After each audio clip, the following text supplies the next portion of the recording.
My name is Daniel, as in Ghost Guide.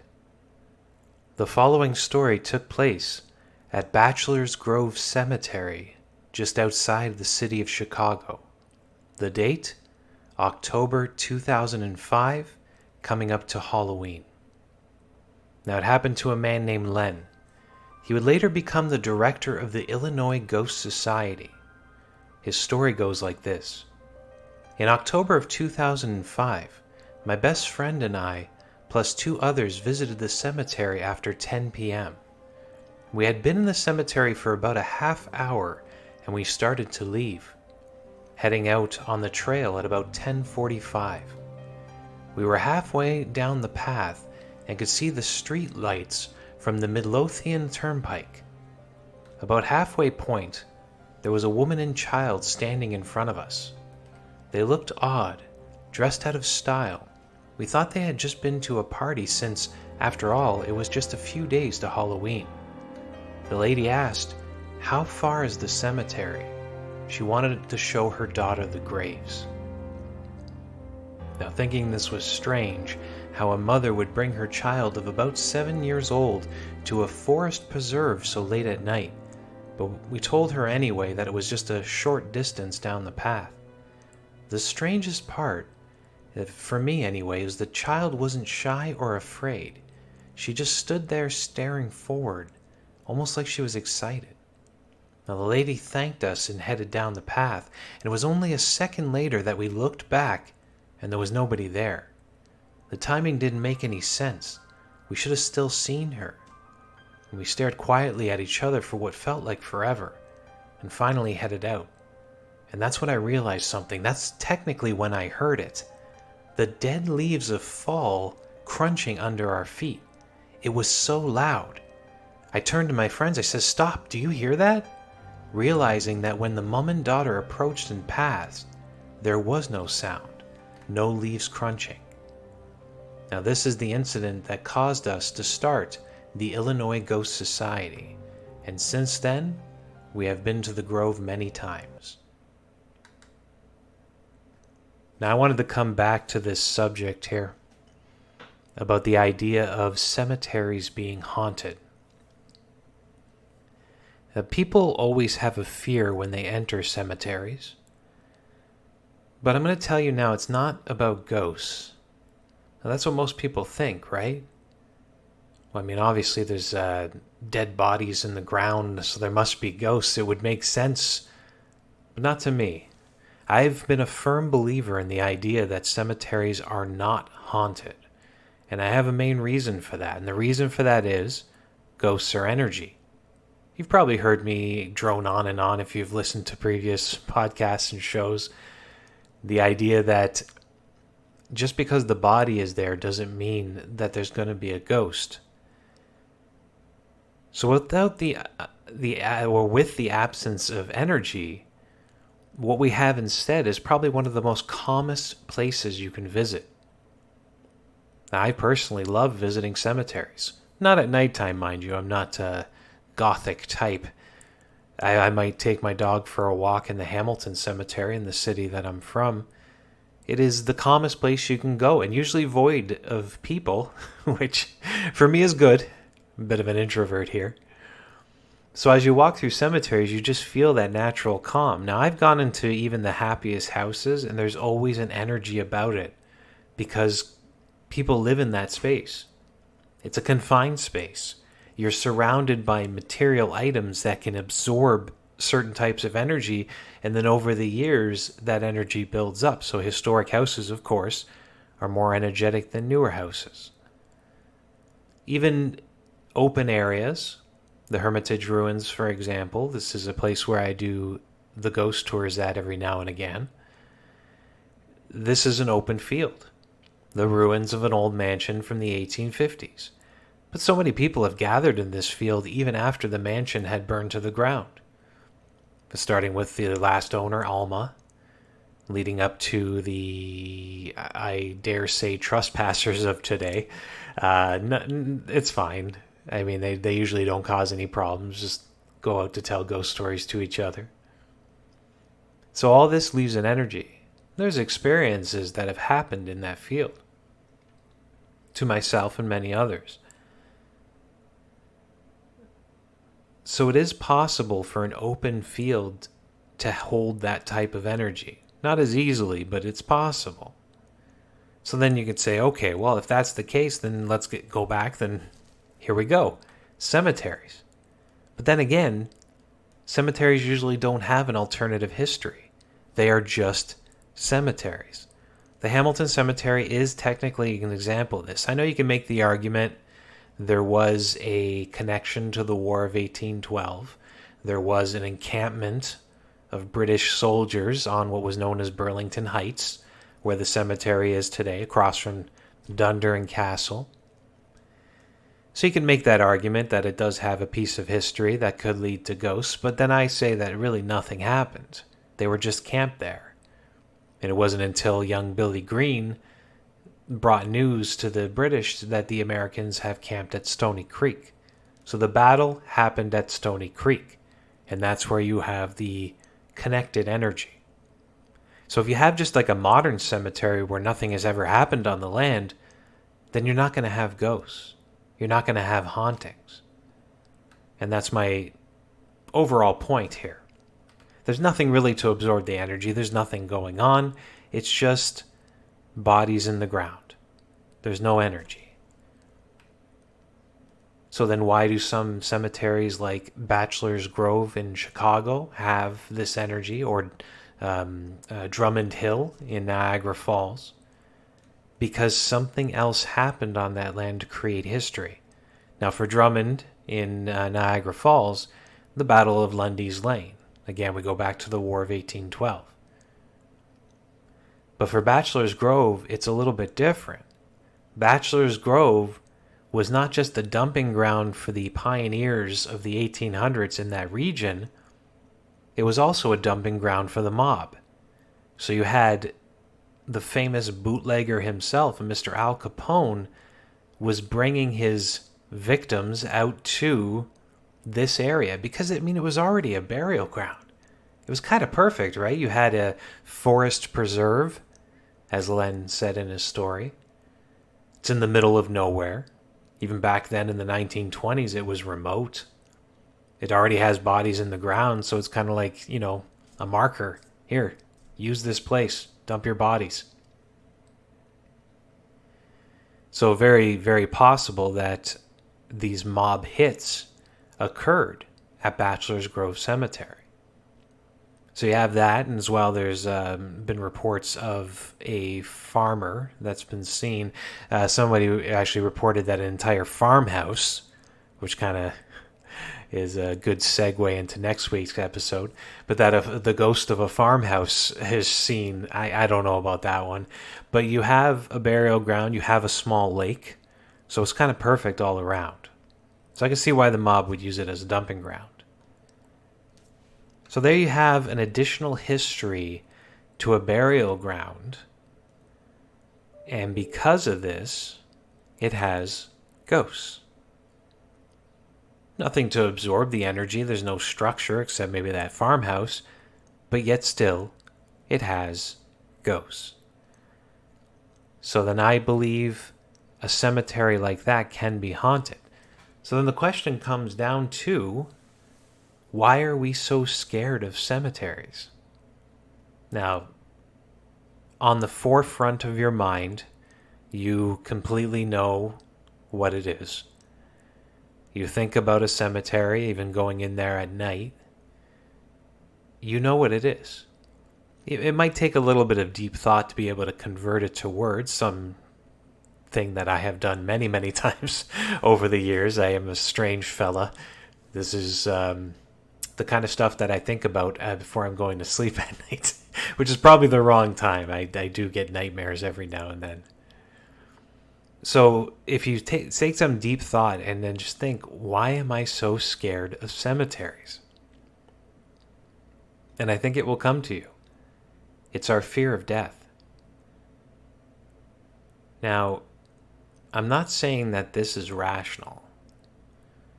To have a fear of death and walking through a cemetery. Now, before I continue, actually, I will give a bit of a disclaimer. The following is going to get a tad bit dark. If you don't like that, you can just fast forward a bit. But these are the things, again, I think about and talk about. And I have this podcast to do that, so hopefully it works out for the best. But the idea that if you're walking through the cemetery and you know that underneath your feet are the bodies of people who were once alive just like you. And for this reason, it's kind of a reminder of something that is very dark. Now, people have come up with many different ways to avoid going into cemeteries. I hear from maybe not so much a North American culture, but from other older, more traditional cultures, that going into a cemetery is almost like you're disturbing the dead, or that you're creating or drawing bad energy towards yourself, and by making the restless spirit that you're going to bring it into your life. So that superstition, among many other superstitions, kind of takes us away from the reason that cemeteries exist. The reason that they exist is as memorials. So when I take my little dog Edgar for a walk in the Hamilton Cemetery, I am just as much watching him sniff stuff as I am looking at the beautiful gravestones. So many of them back then, not so much today, back then they were works of art. They were unique. They represented the person that was buried there. They had epitaphs that represented that person that were interesting to read.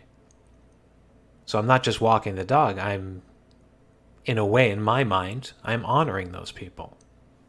So I am a huge proponent of that. I say you should go visit cemeteries. Not at night. I'm going to stop myself there. Don't go at night, especially in my own city. If it is legal in your town or city to be in there at night, then by all means, if that's what you like doing. But and I don't judge you because it's kind of cool. But if it's not legal, then don't do it. Go during the daytime.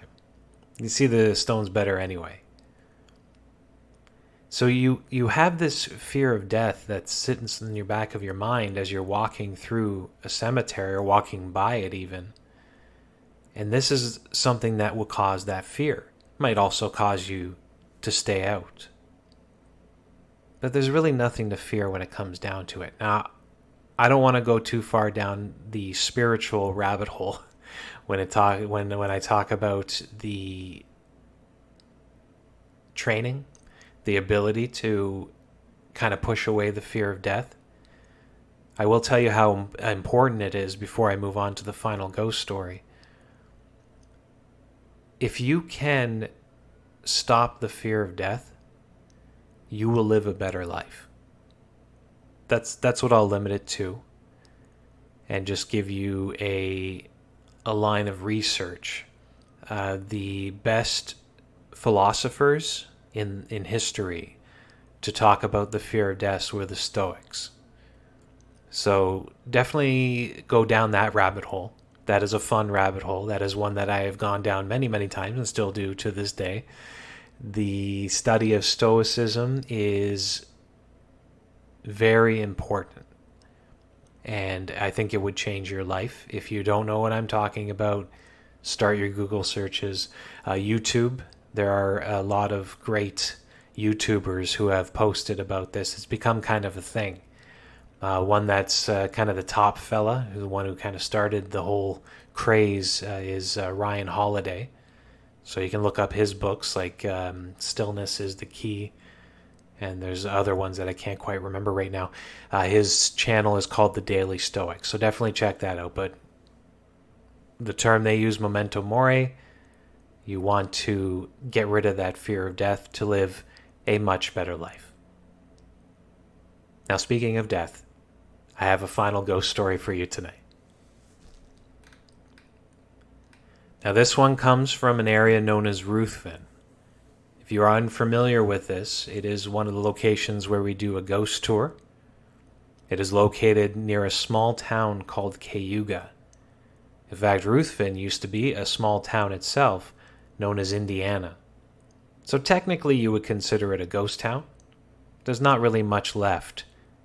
It's not like the Wild West where you have tons of buildings. Instead, what we have is the family mansion. This is the Thompson family, known as Ruthven, and 2 cemetery plots. The one closest to the highway is the town cemetery, mostly of Irish workers. And the one that's located on the opposite side of the grounds and the lands is the Thompson family plot. Now, the following story happened on the evening of an event. This event was a little bit different than a traditional tour. We allowed people to kind of wander on their own. It's not something we've ever done again. So they wander on their own to the different locations, and there would be guides waiting to tell stories and history, and they could do an investigation and maybe stir stuff up. But unfortunately for a young lady named Pamela and her 2 friends, she didn't need to stir anything up. It would find her. Now, she was on a dark path. It's late into the evening. And as you're coming down the path, it is quite wide, with a light that's shining from the parking lot. So there's shadows, but you can see around you.